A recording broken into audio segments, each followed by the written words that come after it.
Good morning and welcome to the May 28th, 2025 meeting of the Placer County Transportation Planning Agency, the Placer County Airport Land Use Commission, the Western Placer Consolidated Transportation Services Agency, and the Placer County Local Transportation Authority. Amanda, would you lead us in the flag salute? I would be honored. I pledge allegiance to the flag of the United States of America and to the republic for which it stands, one nation, under God, indivisible, with liberty and justice for all. Thank you.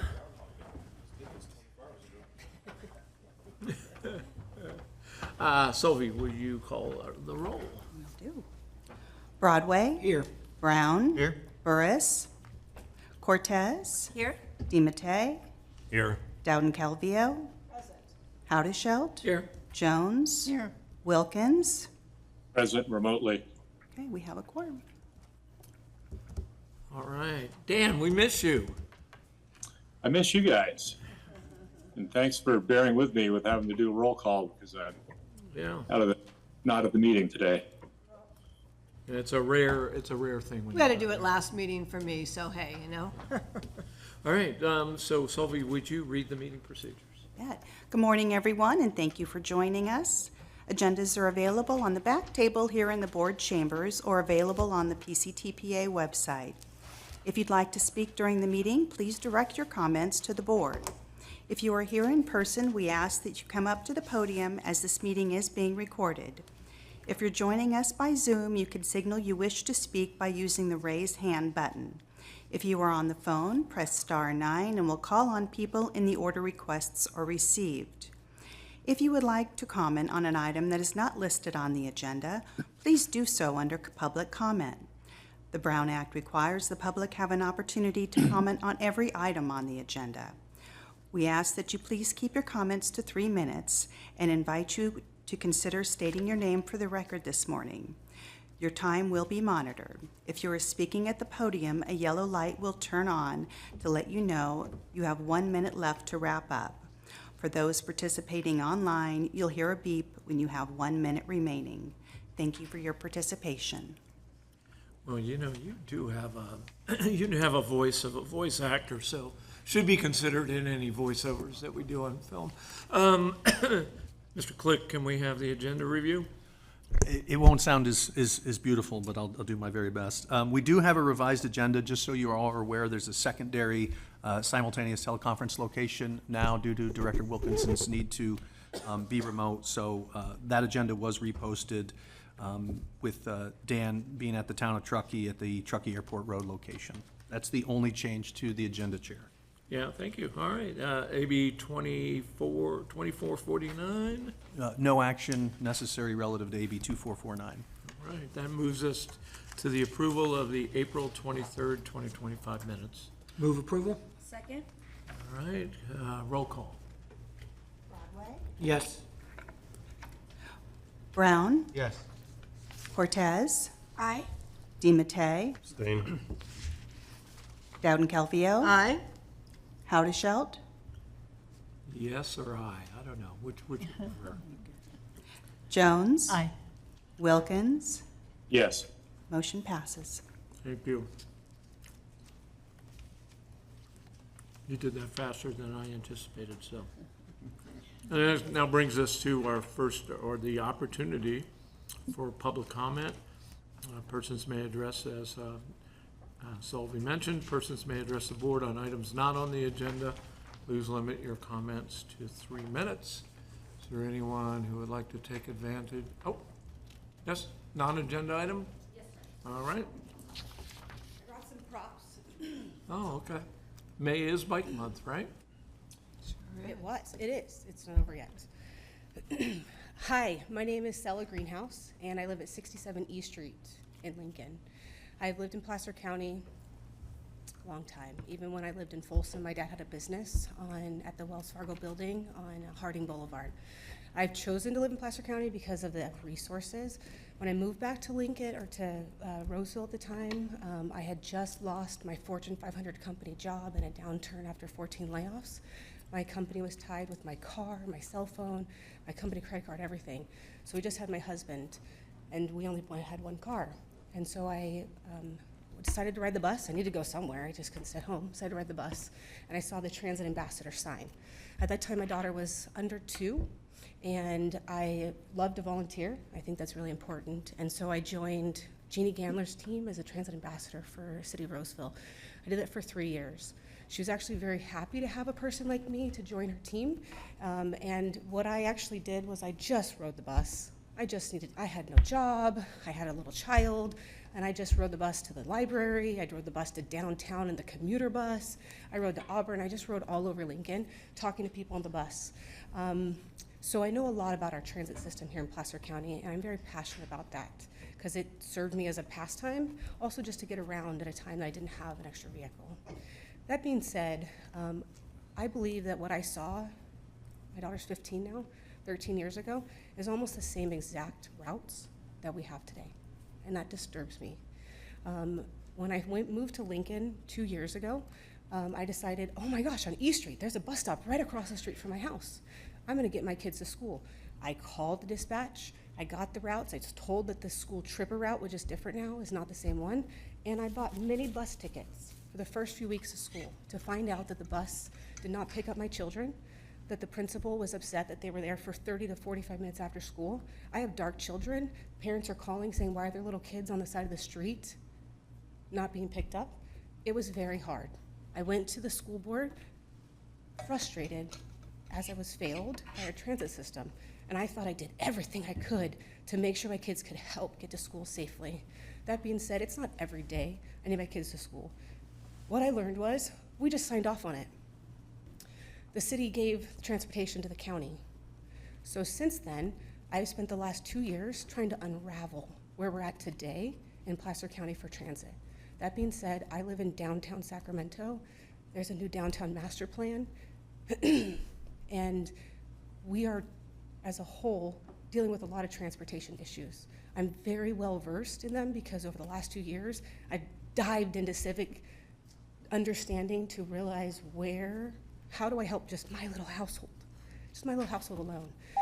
Some of the people that I spoke to said, oh, I tried riding the bus. Very prominent people that go to these meetings. Oh, I tried riding the bus, but it failed me. But they're not standing up to say anything.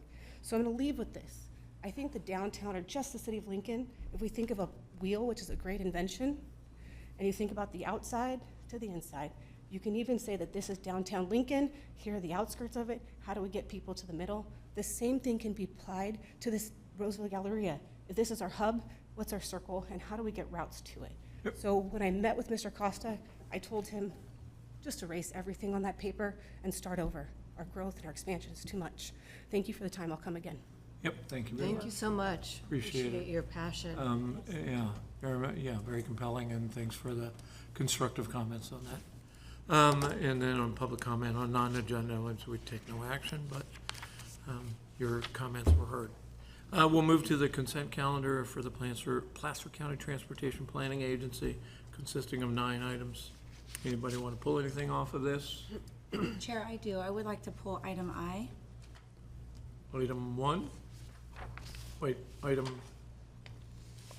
we're on item G right now.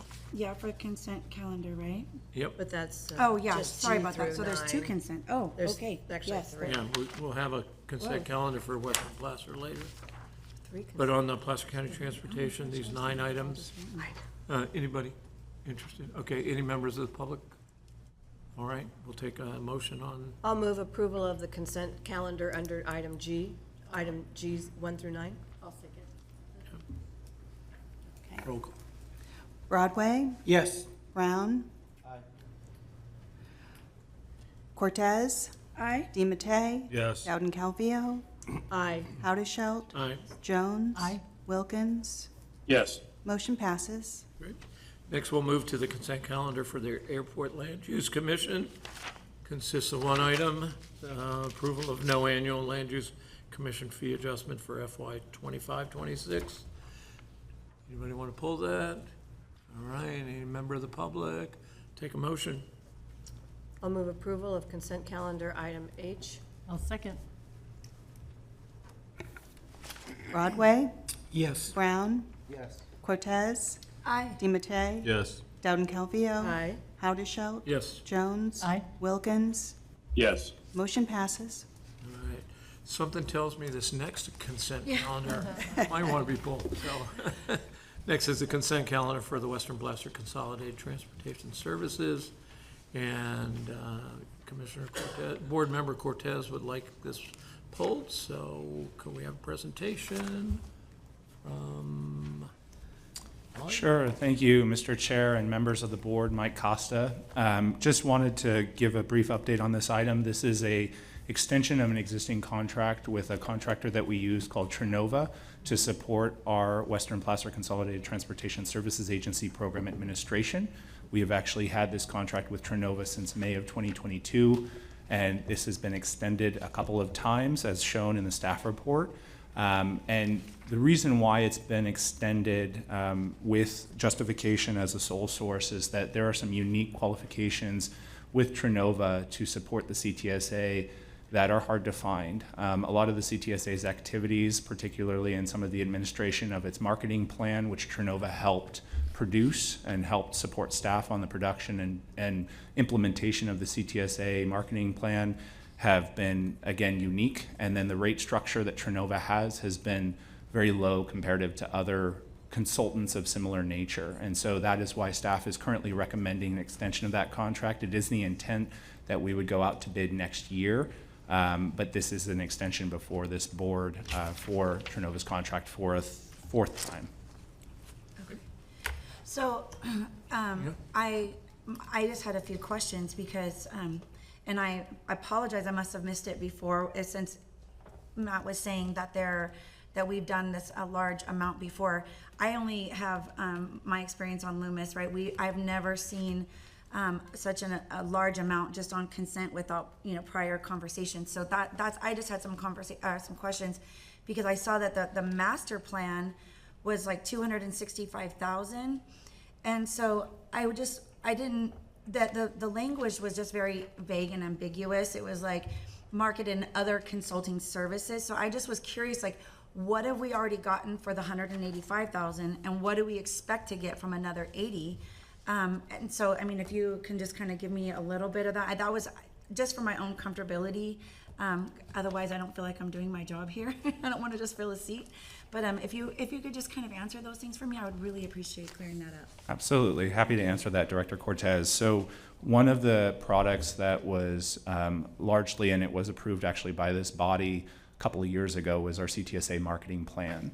And that marketing plan, which was approved, I believe, in January of 2023, and has since been in implementation phase over the last 2 years, really helped shape and create some of the outreach and engagement activities that the CTSA does on behalf of the transit operators. So that includes the creation of the South Placer Transit Information Education Training Program, or SPTI program, where you may have seen members of City of Roseville actually helps us administer that, and we'll be talking about that in our CTSA budget at a later item.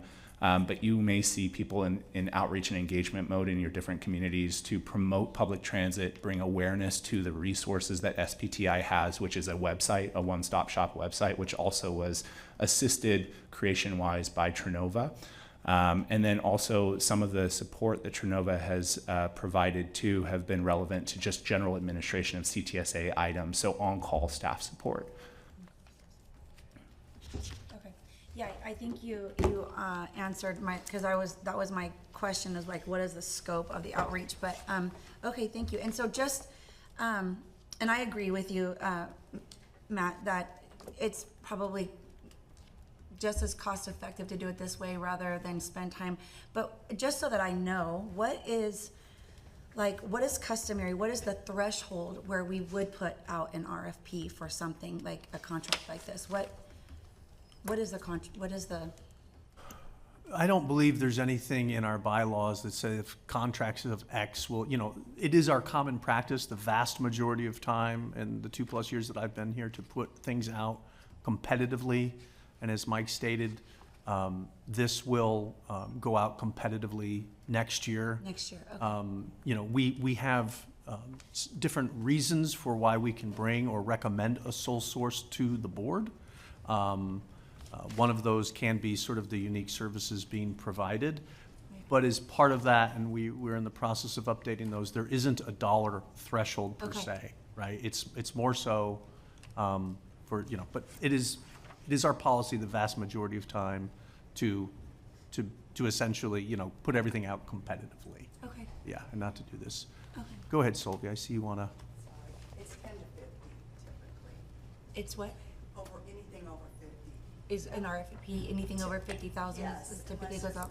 Justification for sole source. Okay, yeah. yeah, no. No, okay, my that's- authority is up to 50. Yeah, same as my town manager. Right. Yeah, so that's kind of Yeah. what I was curious of, like, what is the threshold? Right. Okay, But we wonderful. could, we could come to you with a contract, obviously it wouldn't be on consent for $400,000 or $500,000 or so, but we would have to explain to you all as to why we were doing that. But again, vast majority of the time, we are competitively procuring. Right, okay, thank you. I wanted to clear that up, so I like to be able to explain why I vote certain ways or let things go, so thank you very much. Well, and I think what you demonstrated and what we all do is we look at the agenda thoroughly. I ironically sent a question on this very thing, on the work element that we'll take up a little bit later on, because I wanted to have an understanding of not only why this was being put on consent, why the recommendation was there, but where's the funding? And I had this conversation with Director Brown on the way in Lincoln. They had their budget workshop last night. Tonight we're having our budget workshop in Roseville. This is probably the most consequential budget workshop that this current council will have, because there are unforeseen winds out there that could impact us. So what you just demonstrated is your conscientious duty as a director here to thoroughly looking at this information and engaging our staff on finding out the reasons why. So with that, I'll take, unless there's other comments that I mean to, unless there's anything else, we'll take a motion Yeah. on this one. I do have a question. So originally, did you hire this group based on an RFP? Did you put out? No. Oh, okay. Yeah, originally it was a sole source justification under the authority of the executive director. Yeah. And then in subsequent years and budget cycles, it was brought to this body as a consent item, which is documented in the staff report. Yeah, okay. I wasn't sure. The Board of Supervisors, well, I should say the agencies within Placer County, when they do put out an RFP and it comes to us for approval, most times they'll add on their approval for like 2 extensions, 2 1-year or 2 2-year extensions or something like that. I don't know if that's very helpful. No, it is, and it is a matter of course, we usually do that with procurements, where if there's a master agreement, or if it's a programmatic contract, then there can be a time, and then, typically up to 2 1-year extensions as well. Yeah. Mike, the original one, when in '22 was this one originally procured? Originally, we had, again, under your authority, had procured this in May of '22. Okay. That was May of '22. Yes. Okay. Yeah, thank you. Thanks. We'll open it for any public comment on this item before we take action.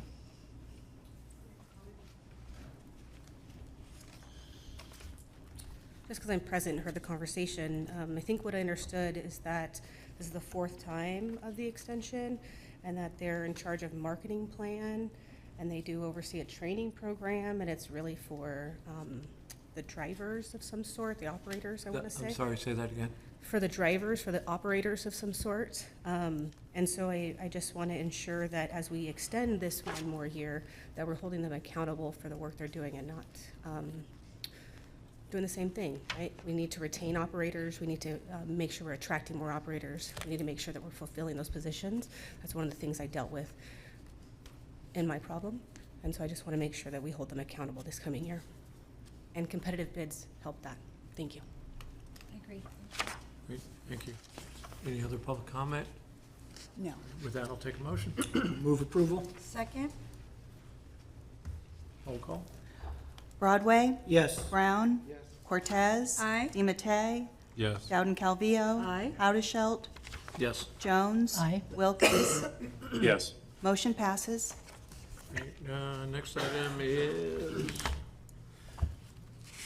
bear with me, is a public hearing on the Placer agency staffing in accordance with the labor code and the final FY 25-26 overall work program and budget. Jody, Jody. thanks. Yes. Good morning, Chair and members of the board. Presenting to you today our final budget for the 25-26 fiscal year, and then adding in our new requirement with Government Code 3502.3, which is creating the public hearing today.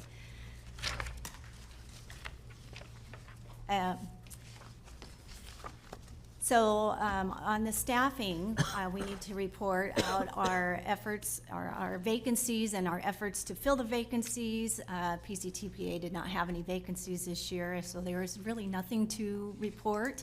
I did mention in February during the preliminary budget that there is a reduction of 2 FTE at PCTPA mid-year next year without a current plan to replace those, but just as for full transparency, that is what we were looking at for next year's staffing.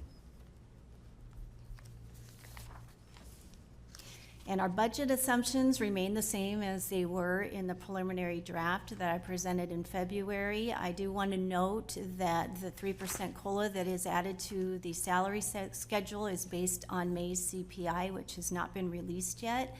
And that will be adjusted if needed. It looks like it's just below 3%, hovering right there. And that will be presented and updated in a future amendment to the OWP. We did receive some comments on our draft OWP from Caltrans.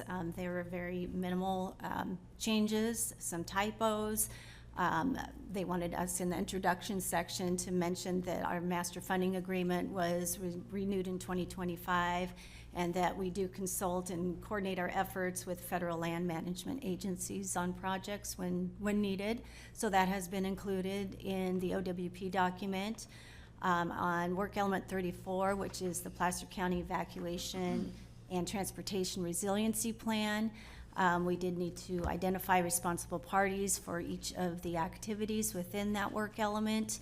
And then there was a small typo in the transit planning that got adjusted. And then lastly, we did receive some comments from Caltrans Aeronautics Division and commending us on our efforts on the ALUCP and updating our aviation elements within the OWP, which was nice to hear. And so on our revenue side, the changes, our LTF, our local transportation funds, were increased $98,000 to match our preliminary allotment of those funds for next year, and they will be adjusted as needed when we receive the final for that. Our rural planning assistance funds did increase $159,000, which is, since I've worked here, the first increase of those funds, which was nice to see. We are increasing $30,000 of our STBG funds used for FSP, which I will discuss why in the next slide. And then our Sparta 65 widening, there's an increase of $140,000. And on the expenditure side, work element 20, we have our agreement with SACOG, and that had a slight increase to it. That's based on December CPI, and the draft we did not have that final CPI. And this is, it was a assumption for that, and we just needed to adjust that to the final. And it was a 3% increase based on that December to December CPI. Work element 42 is our State Route 65 widening. There's a $200,000 increase, $100,000 each for Caltrans cost and consultant cost. There is $60,000 going towards this that we will be paying out of STIP funds, and then the remaining is being paid out of Sparta funds. And then the Freeway Service Patrol, we are expecting a $30,000 increase in the towing contracts. And this slide is just a look at the preliminary draft versus this final draft and where the changes are. They're all on the direct expenditure side. For the expenditures, we have a surplus of $609,000 and a healthy contingency fund balance. Can we, before we lose this, Director Broadway probably understands, is probably gonna scoff at the simplicity of my question. You got a difference of $428,191. You've got two columns, one that says final, one's preliminary. The amounts are the same. How is there a difference? The amounts are the same. Oh, well, it would be a typo on my part, creating the slide. I didn't. Okay, is one of them supposed to be move them the all. 24-25 budget? The math wasn't mathing to you? It's 25, 26. I didn't update the total in the revenue side. Okay, So it should be 609,000. Yeah. 120 both columns. Yes, okay, thanks. my apologies for Hey, that. you know what? You know, we're here for, we're in this as a Together. team. Yeah. Okay, thank you. So this slide just shows where our revenue comes from. And I always like to point this out, about 90%, a little over 90% of our funds are received on a reimbursement basis, which is why that ending fund balance is so important to have cash on hand to pay those expenditures before we receive reimbursement for them. You'll see the largest percentage of the pie of revenue this year is our Sparta funds, and that is mainly due to the final cost on the I-80 Aux Lanes project. And then this is our pie chart of our expenditures, and you'll see the bulk of our expenditures are directly to our projects, with the remaining 4% are the indirect costs for operating our agency. And this slide is a look at all of our work elements. The arrows are where the changes occurred between the draft and the final. Not a lot of changes that have occurred. The largest expenditure there was the I-80 Aux Lanes. And that is the end of the presentation. There are two actions required, is to conduct a public hearing in accordance with the labor code, and then the second is to adopt the resolution of the final OWP. Great. So I will open the public hearing for the first item. Any comments, questions? On the first item? Could you put that On slide back up? the public hearing that we're talking about? Yeah, Okay. go ahead. Could you put that slide back up? So, Did you want a particular slide? no, sir. I do. Yeah, I'm sorry, which slide, Chair? The last slide, which is a set of actions. Yeah. So you want to comment on the labor code? Oh, well, it also says the FY, overall work program. Okay, never mind. See, sometimes coffee is required before opening mouth. And for the work you guys do, I do know it's great. As a public person, seeing these presentations, I remember in college that if I had an acronym, I had to present that acronym somewhere throughout the document. Yep. And I have found that, let me read it to you. OWP, ALUCP, FSP, STBG, RTP, SPRTA, Sparta, WE42, SR65, SAGCOG, SACOG, WPC, TSA, SR. So as a public person, reading these documents, either preparing for these or to read them later on, it is a code that we're not preparing correctly. And I would like to present that the first time. This is really the first time I'm saying it, but I've seen it a great deal. And I think that's the same thing when a public person makes a transition from this side to that side. You have to not only learn the governance side of it, but you have to learn the language. And so I would ask that we could, not just that your presentation's bad and everything else, right? It's more so, I think, in general in Placer County, that if we put something, a reference that has something to help us Sure. where we forget. That's all. get it. Thank you. I will note, in the packet, there's a packet that's posted prior to our meetings. You will notice that in the material that's available for our presentations, it does list the actual name prior to the acronym. So if you're interested in that, you review the material before or after the meeting, the information is there, because I, like you, am overwhelmed with the acronyms, so it is there to help us with that. So when we go through the meetings here, it's presumed that the information was provided to us in advance, so you may not always see that, and you may see several references to those acronyms, but it is provided in the packet and the materials that are posted prior to our meetings. I have, just to follow up, I have looked for them, and I would say that we have a room for improvement to make sure that we're educating our public in these areas, and I think also for the people serving the public. Okay, thank you. Thanks for your public comment. Any other public comment? All right, bring it back to the Board of Directors. Any comments on this item? If not, we will take the follow. Can I get a motion to take the following actions? We conducted the public hearing. Adopt Resolution 2520, approving the FY 25-26 overall work program and budget, and authorize the executive director to submit to Caltrans. Move to adopt resolution? I'll second. Or somebody else. All right, Cortez and Brown. That's Okay. good. We're gonna balance it out, We're gonna give it to her. because, you know, Alice usually is second on everything. Yeah, she's usually quick to the trigger too. Yeah. Or the motion. That's You're- what I'm saying, yes. quick to the trigger. Get moving along, you know.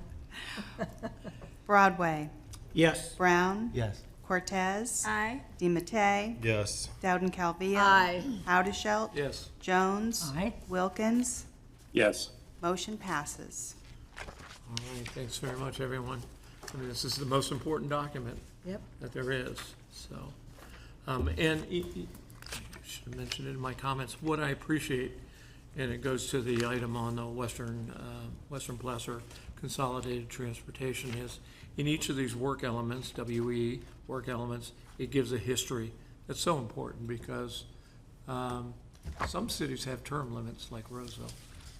You know, so we need to know the history in order to make the decisions and understand it, so. All right, I think we're up to Corey. I think you're next. No, not Corey.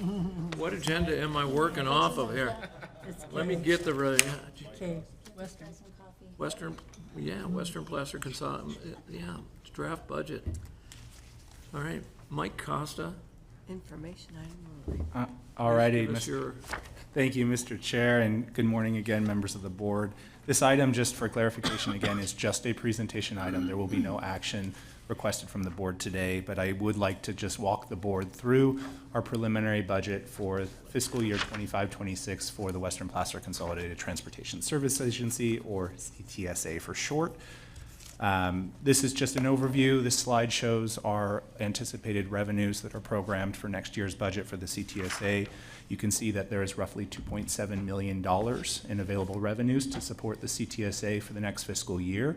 A large portion of those revenues come from our allocation of local transportation funds, or LTF, and STA, which is State Transit Assistance Funds, and carryover that we carried over from this current fiscal year into next that we anticipate. And that comes from some savings in some program costs that either haven't been delivered or are delayed to be delivered next year. So that is where your budget is showing, again, the $2.7 million revenue sources. In terms of our budget expenses, we do have a slight decrease in expenses, a little over 8% compared from this year to next year, programmed in our budget. A lot of our expenses from the administrative side of things come from our overall work program, which the board just approved in the previous item, and that is where you see that $339,812. That is exact replication of work elements 23 and 24 that are supported by the revenues from the CTSA in PCTPA's OWP and budget.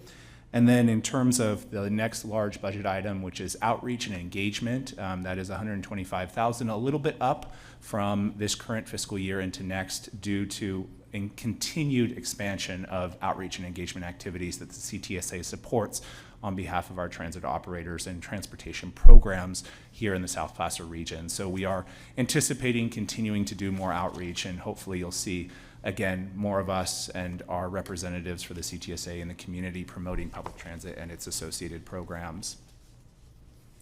The CTSA has a couple of core programs. The programs are highlighted on the slide before you. These include the Placer Rides program, which is administered by our partners at the Seniors First. The increase proposed in next year's budget is consistent with our current agreement with Seniors First, allowing for some inflationary adjustments. And then we also have our two other programs, which is South Placer Transit Information Center, or our call center for all public transit service needs, and then also our transit training and education program, both of those administered by our partners at the City of Roseville, which have some increases and decreases, again, associated with their respective current agreements that are in play, adjusting for some inflation and also some cost savings in some areas with staffing resources.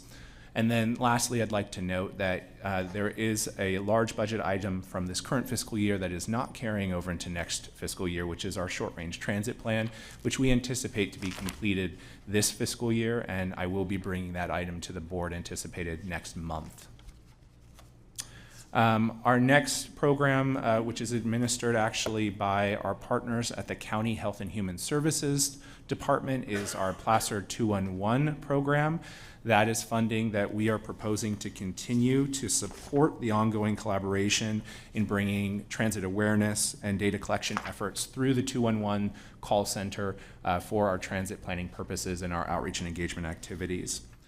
The other program that is also carrying over from previous years, and this has been actually carried over a couple of years now, is a dedicated support for the start of the Rapid Link service, which will be also administered by the City of Roseville or Roseville Transit. And that service has not yet begun. There have been some delays with the delivery of their buses and also some inflationary issues with COVID pandemic. And so that program is anticipated to start and that service start hopefully the end of this calendar year. And the CTSA is programming funds carried over from previous years for this commitment to support those expenses. And then lastly, one of the things that I'd like to note is that while we are not continuing our support for the Sierra College Ride Free with Your Sierra College student fare program, we are going to continue collaboration with Sierra College and the transit partners that will be continuing the program for at least 3 more years, utilizing their own internal resources. So there is a funding commitment from Sierra College and transit partners to continue that program. And to date, through March of 2025, over 93,400 free student rides have been provided on that program, which is a high success and viewed very favorably by all of the stakeholders and partners in the region. And there's also a subcomponent to that program, which is a discounted Uber ride to or from Sierra College campus, and that to date has provided 520 discounted rides to students to and from Sierra College campus when they cannot take public transit.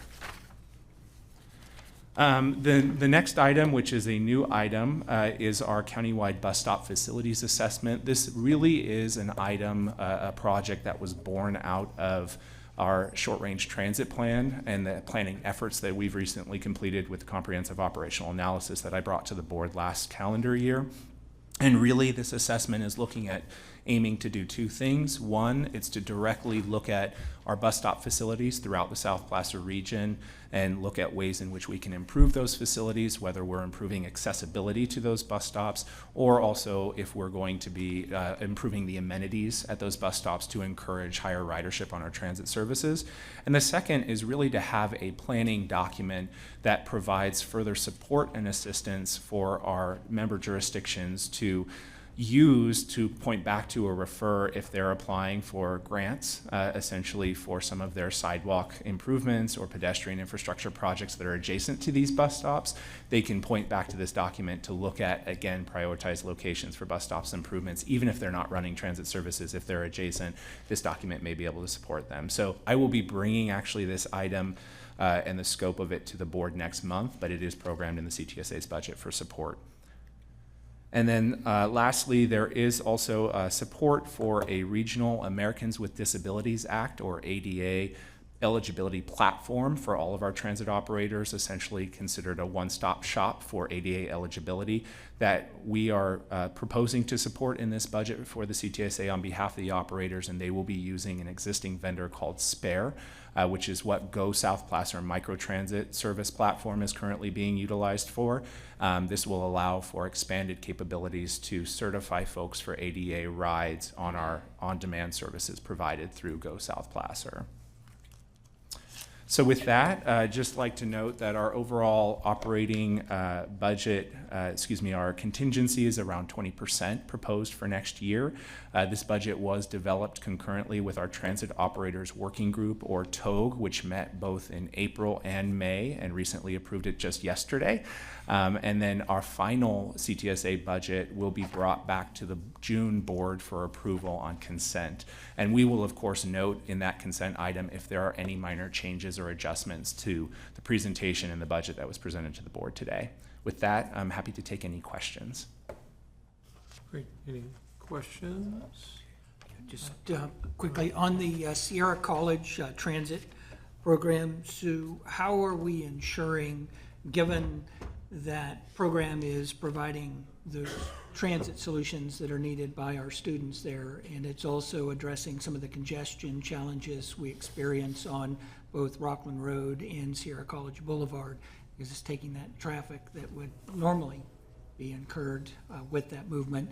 How are we ensuring that that program doesn't simply fade away? Are we still engaged with the college? I know their leadership recently retired, the individual who helped us stand up this program, so that's always concerning. And then now with this funding going away, I did see other agencies are involved. So what are we doing to ensure that that program continues? That's a very great question, Director Broadway. So a couple of things. While the college is taking on the administration fully of the program and the coordination efforts, myself and the CTSA, I am the CTSA staff, will be providing essentially ongoing support and coordination assistance with the transit operators and Sierra College to implement this program. In conversations I've had with Sierra College, there is a strong will to transfer this program fully under the student administration services and get the student body to continue to support this program even beyond the 3 years that are committed currently after the pilot program ends. We've engaged actively the student body, who has been part of a monthly coordination meeting that we've had over the last 3 years to ensure that this program continues. And again, I emphasized this a little bit during my presentation, but there is at least right now, a strong support both from the administrative side of Sierra College and the student body to continue this program indefinitely, even beyond 3 years. Transit operators have pledged, all of them currently participating in the program have pledged at least another 3 years. There is a cost, of course, to the operator where they are sacrificing a percentage of their fare to offer this program, and so that can be renegotiated after 3 years to ensure some efficiencies and contingencies with the way that their budgets operate and support that. But as of right now, again, I will be continuing to support the program where I can from a collaboration standpoint, and Sierra College is looking at having quarterly meetings following the pilot program to ensure ongoing coordination. Okay, great, thank you. Mike, I had a question. In your status report on transit ridership, there is a line item that's Placer Rides Last Resort. Is that folded into all the Placer rides that you talked about? It just talks about the ridership there. Is that folded into your presentation on the budget and Placer rides? Yes, that's correct. Okay. That ridership is related just to Placer Rides, yes, and Placer Rides has two components, a mileage reimbursement component, which is the volunteer mileage program, and a last resort component. Okay, so that's all in the budget. All right, great. Any other questions? This is an information item only, but if a member of the public wants to make any comments. I knew you would. That's why. Well, I had heard at the group meeting in Sheridan that you had to be present to make comments. So I guess if I'm here and listening, I'll make comments as I can. I appreciate your comments, Mr. Broadway, Director Broadway. I don't know what your title is here, but I appreciate that. Ken is fine. Outside, I'll call you Ken. In regard to the Sierra College rides, because I learned that Sierra College is opening up another campus in the Lincoln area of some sort in the next few years. And so talking about the congestion and the couple hundred kids that are using it. But I kind of want to tie it back to this Trinova organization, and their job is marketing, and their job is training program, and their job is the operators. And as Mr. Costa mentioned, in regards to the fare budget that the operators have, I think that there's some maybe tying together that they have that can really help support the Sierra College program for these next few years of some sort. And hopefully that makes sense to those that specialize in this area. The other thing is, I, in my research, looked at our unmet transportation needs. It's a requirement to offer that every year. And I was very concerned that the hypothesis or the summary or whatever it is at the very beginning said that there were no unmet transportation needs we needed to address 5 years in a row. Wait, you didn't finish the sentence. That are reasonable to be met. 5 years in a row. And there were 200 to 300 of them that were listed, anywhere between 215 to 275. And as I was researching and trying to ride in the bus, I realized my unmet transportation need wasn't addressed. And when I went there was, here's something simple. And so I want to make sure that we take attention to those specific items and those concerns that are coming forward, and not just thinking that they're not able to be solved. I think if we put a problem-solving mind on board, we'll be able to look at this in a more critical way to be able to solve the problem we have in transportation. And I know that the people I've watched over the last few years and what you do, that we've got a good team. So thank you. Thank you for your comments. All right. Now that I figured out how to operate my agenda packet, I think we go to the Placer County Active Transportation Plan update. The past item was informational, as is this. Now we'll go to Corey Peterson.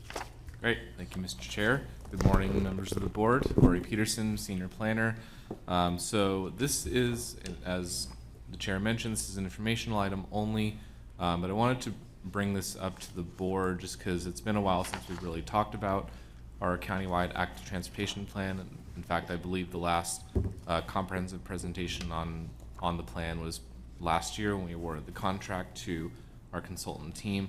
So I wanted to give the board an update on what we've been working on and kind of what the ATP is and get you familiar with it. So essentially, maybe kind of stepping back in altitude, that the active transportation plan, what this really is it's looking at our sidewalks, our bike lanes, our off-street paths all around Placer County and figuring out where we currently have facilities and where can we put in new ones, where can we really expand our network to make walking and biking safer and more enjoyable here in Placer County. And that's really the lens that we've been taking as a team to look at our network and kind of look at where the network is now and what it really can look like, and then prioritizing the projects and how can we actually make that happen. Really, for me as a project manager, the number one goal that I want out of this plan is to have actionable steps to where we can go out, win grants, and bring back more money to build projects here in Placer County. And that's what I've really kind of been hitting over the head with our consultant team and our partners is the whole point of this is so we can go out and build projects and improve our network here in Placer County. We've been working very closely with 4 of our jurisdictions are participating directly in this plan. Lincoln, the town of Loomis, Colfax, and Placer County. We also have 3 that are doing their own ATPs that we've been coordinating very closely with, including the city of Roseville, who will be adopting their active transportation plan here over the summer, the city of Rockland, and the city of Auburn. What we've done so far is we've really taken a deep dive into our existing conditions. We did a very extensive amount of data analysis. We went out to the community last year and we asked them where they would like to bike or walk or where they feel unsafe walking and biking, and really tried to hone in on those community comments so we can help inform where we may want to put in new facilities.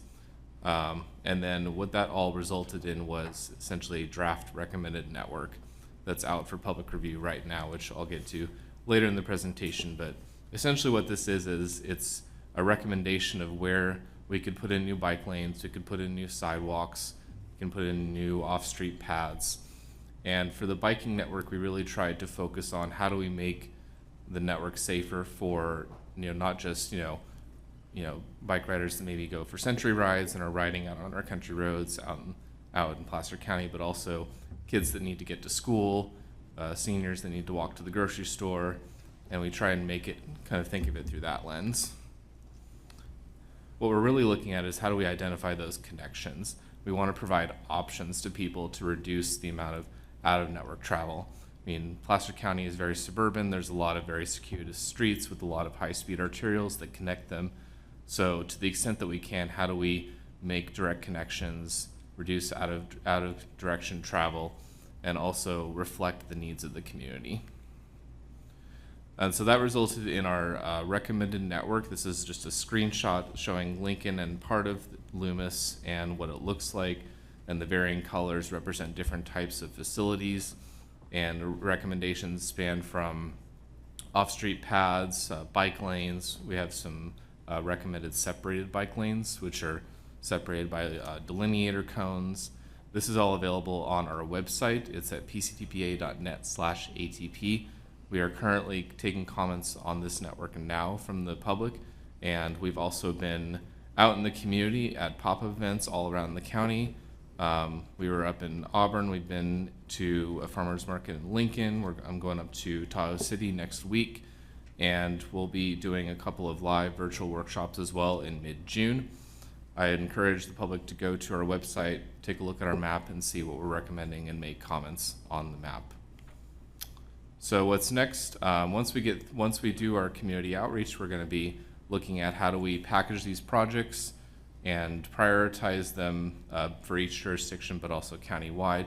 And as I mentioned, what we're going to be doing is when we package these projects, we're really looking at how can we make the most competitive projects that will go out and compete well for grant funding.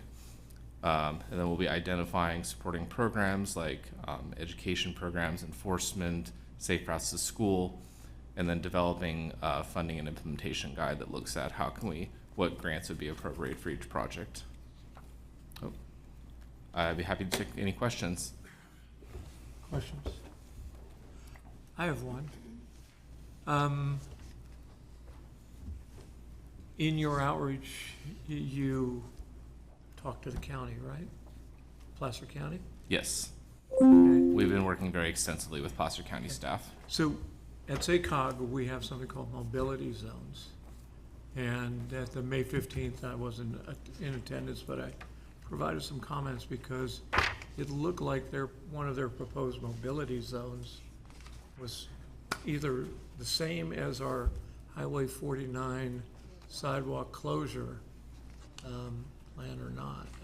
It appeared to me that that need was already being addressed. But then the county came and said that they had reached out to the schools up there, and the schools had identified a need that wasn't being met by our programs. So I don't, I lost that battle on, you don't want to spend money twice for the same benefit.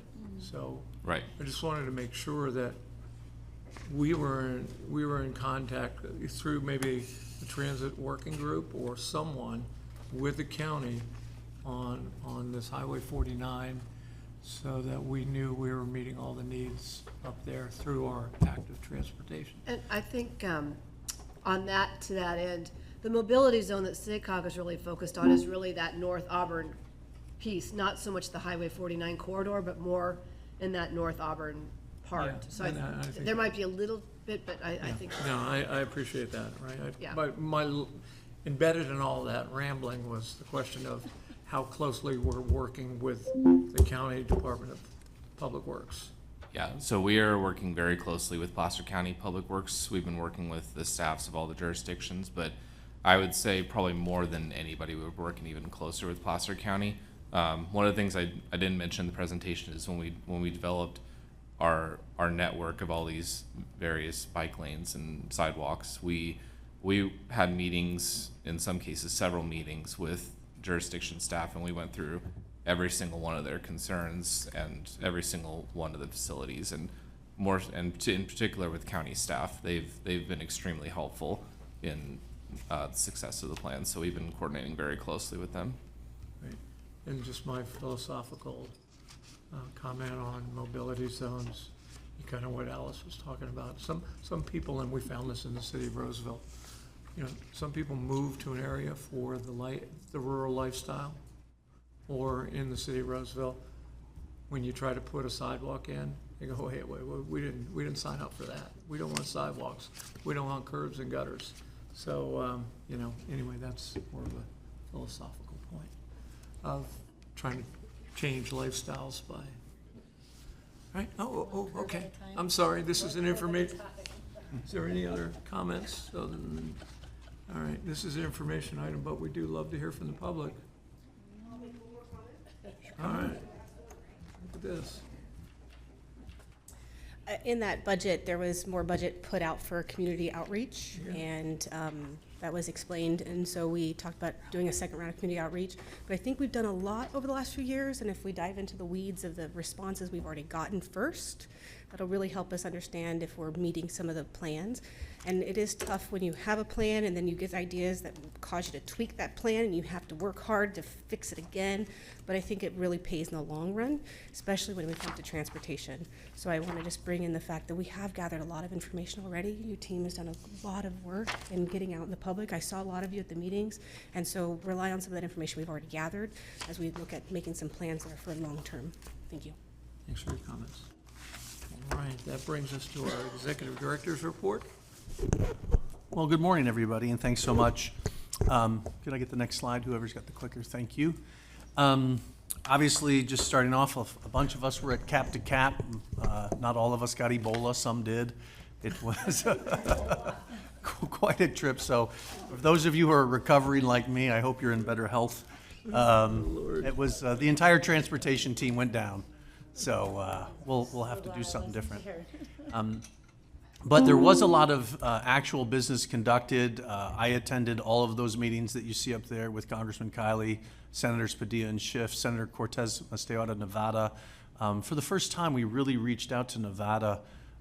We have done that in the past, but in a more robust way to look at things like Interstate 80 and how we can work together from a bi-state perspective to sort of attack Interstate 80 as we look at funding over time.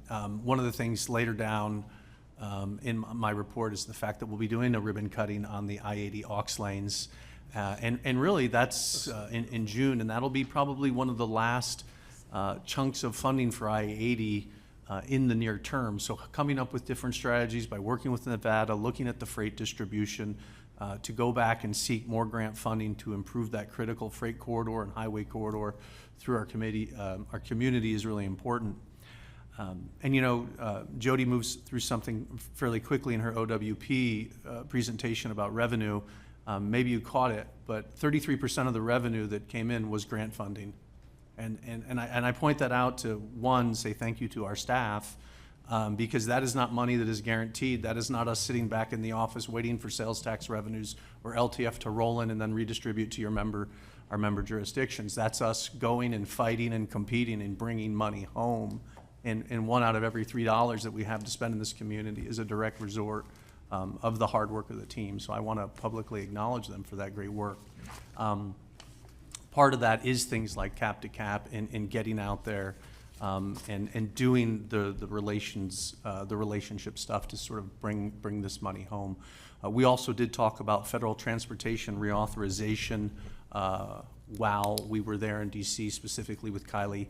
I do want you to know we formally submitted 2 proposals for the reauthorization bill.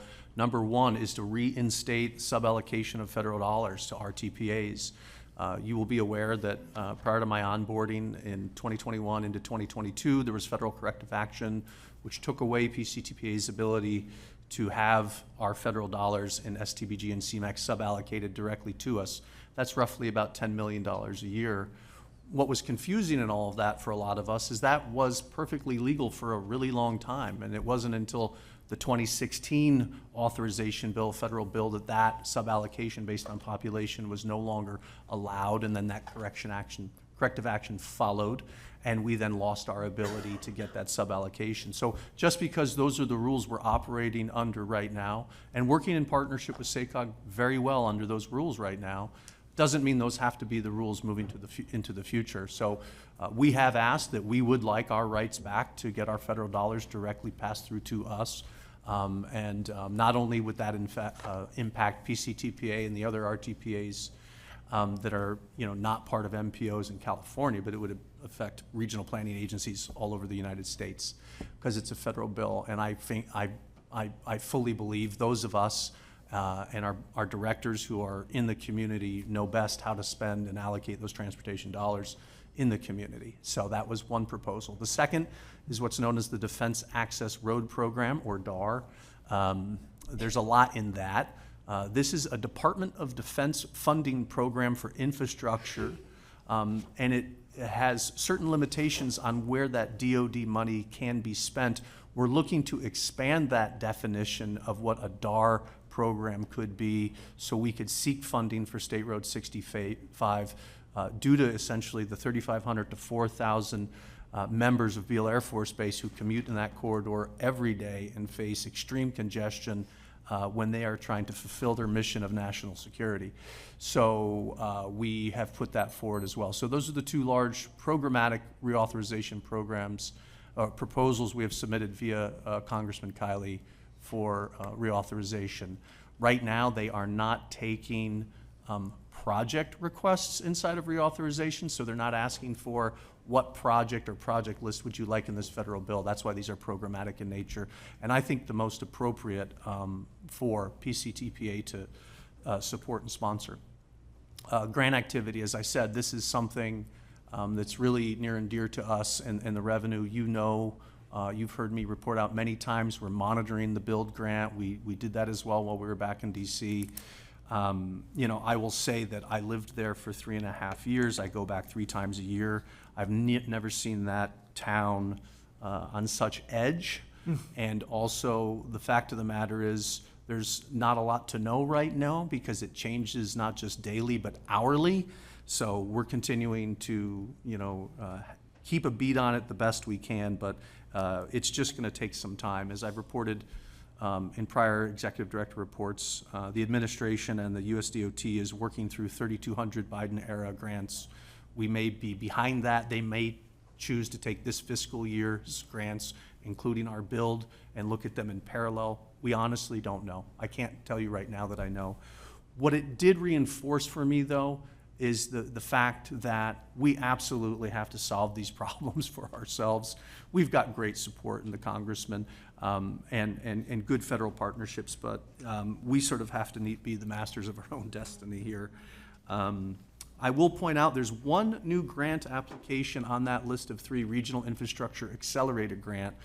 This is a new grant application we're putting forward. It's due the 16th of June. The slide says 1.5 million. We're actually going to go for $2 million. This comes through the Build America Bureau, which is in the Office of the Secretary. And what they do is they look to loan money to projects through the TIFIA loan program. So not give you free money, but actually borrow you money against infrastructure projects. This grant, it comes from them to support your efforts to get ready to then seek loans from them. So it's a little bit confusing there. What we're going to be putting forward is the State Road 65 toll express lanes and the activities of the Assembly Bill 194 tolling application we have to do through the California Transportation Commission, or CTC, and the design work. So the idea here is that we would receive this grant from the feds, and they would help us get organized under a Regional Infrastructure Accelerator, or RIA, to go forward with tolling, the traffic and revenue study, some of those sorts of things. Great thing about this grant is there's no match. So this is 100% federal dollars. Could I get the next slide, please? As far as the tolled express lanes, I'd like to spend a minute on this, and before we get to items 5 and 6, actually have a bit of a conversation with the board in light of the conversation, generally, and in light of the conversation that Director Cortez brought up today with item I. This board gave us the authority to spend $500,000 on planning activities to launch the State Road 65 toll express lanes, which is that pivot on how we're going to meet sort of the next generation of congestion as we have Village 5, Placer 1, and all of that, additional growth coming to the corridor. So what we did in preparation for releasing a request for proposal, competitive RFP, for a project initiation document or a PID, is we held office hours and we invited anybody in the consultant community who wanted to come into PCTPA to talk about this project. 8 teams took us up on that offer and we held meetings with them over a few days. 2 teams of those 8 offered what I would call an alternative technical approach instead of performing a project initiation document. So this gets a little weedy, so I'm going to slow down a sec. If we initiate what's known as a project initiation document, we may find ourselves subject to vehicle miles traveled or VMT mitigation for our project through the Office of Sustainability at Caltrans in Sacramento. They could charge us tens of millions of dollars for the right to build the project based on current rulemaking. I wouldn't even call it law, but that is the current rulemaking. We also have 2 environmental documents already that predate 2018 and are environmentally cleared, meaning they are grandfathered and not subject to VMT mitigation. The alternative technical approach that 2 consultants came in with and said was, why don't we, instead of performing a PID, which is what your office hours are about, why you've invited us in to have this conversation, we'd like to offer better thinking. We'd like to offer you a path forward through an alternative technical approach where you would reevaluate your existing environmental documents, and that will get you your first phase of your project. We said, well, that's very interesting, thank you. We went and met with Caltrans District 3 because we wanted to do our due diligence on this. We had 3 distinct meetings with Caltrans District 3, and they said, yes, your alternative technical approach we think can move forward. We would approve of that. So this brings me to the question. So I'm in this bit of a conundrum because I've invited the consultant community in. 8 teams, we advertised to everybody. 8 teams took us up on the offer. 6 teams talked to us about doing a PID. 2 teams talked to us about this alternative technical concept, which will save us tens of millions of dollars. So, sitting here wanting to be transparent, should I put out an RFP for a PID? No, because we're not going to move forward with a PID right now. We want to move forward with an RFP to do this alternative technical concept. Do I now put out an RFP for this PAED reevaluations and subject that to the entire consultant community and give away the intellectual property of these 2 teams who came in and volunteered this? Or do I try to talk to these 2 teams, have them enter into some sort of joint venture, come in and perform this work on our behalf, seeing as this was done transparently?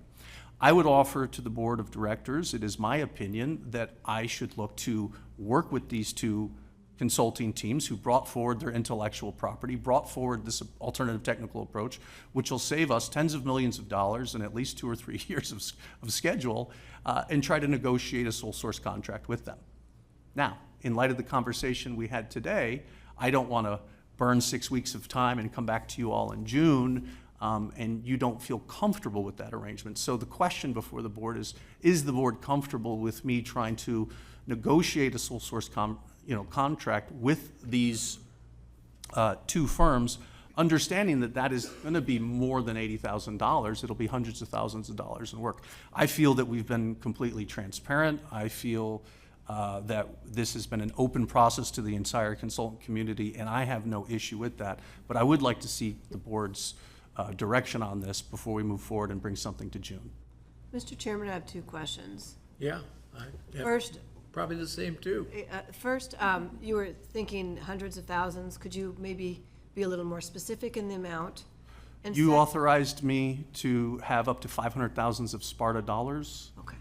I would envision this scope of work being $300,000 to $400,000 to $500,000 of work. It is a substantial amount of environmental reevaluation So work. 300 to 500,000. That would be my guess, yeah, And without then- negotiating. Second of all, the contract itself would still come before this body if you were to It would. negotiate a sole source. It Which would. then the contract would be available for public review. Yes. Thank you very much. Those are my questions, Mr. Chairman. Okay, any other questions? This is not an agendized item, so I'm going to say that silence is consent, Okay. okay? Yeah. Yeah. Okay. No, appreciate it. And again, it wasn't originally going to be inside of this, but I did want to get some conversation about it. Yeah. Okay, well, moving through that and moving to item 5, let's get into some of the celebratory stuff. I-80 ribbon cutting, there will be a ribbon cutting ceremony on June 19th in the morning. This is just as a reminder, this is a Caltrans event. Congressman Kiley, we were working with his schedule, that's how we arrived at the June 19th meeting. He'll be speaking as well as myself and Director Broadway on behalf of PCTPA. I know Chair Howdeshell. So many conflicts. I know, is going to be at SACOG. So invitations will be. I do want to say I drive by it on a regular basis, good. and there is nothing more beautiful than seeing the K-rails down. Yeah, they're all gone.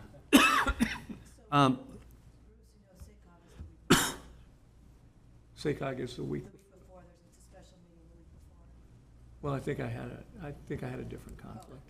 Okay. Moving on to item 6, Highway 49. Just so you know, Director Don Calvillo, Caltrans has processed the change order to put the pipe sleeve in between Elm and Palm, so you're getting that. And Chair Howdeshell, you already brought it up. I was going to mention the fact about the SACOG mobility zone, and they're aware, and we've worked through that with SACOG. Not on the slide, but just a reminder, we are officially going dark in July. There will be no July 23rd Board of Directors meeting.